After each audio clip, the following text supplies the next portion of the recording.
How to sign out of YouTube.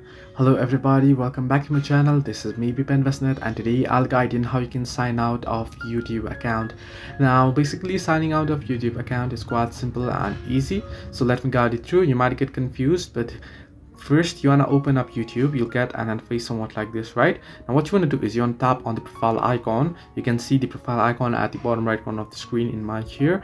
Now you want to tap on it. Once you tap on it, you want to tap on the switch account option. You want to head into the option that you want to switch your accounts for, and at the bottom you'll find the option that says manage account. You can see here manage accounts option there. You want to simply tap on it. Once you tap on it, you'll find all your Gmails or logged in accounts here.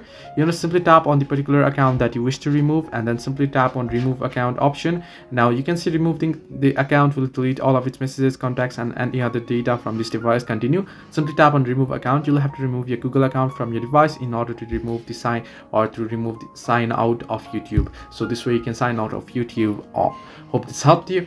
Do like and subscribe, and do not forget to leave a comment down below if you have any further issues.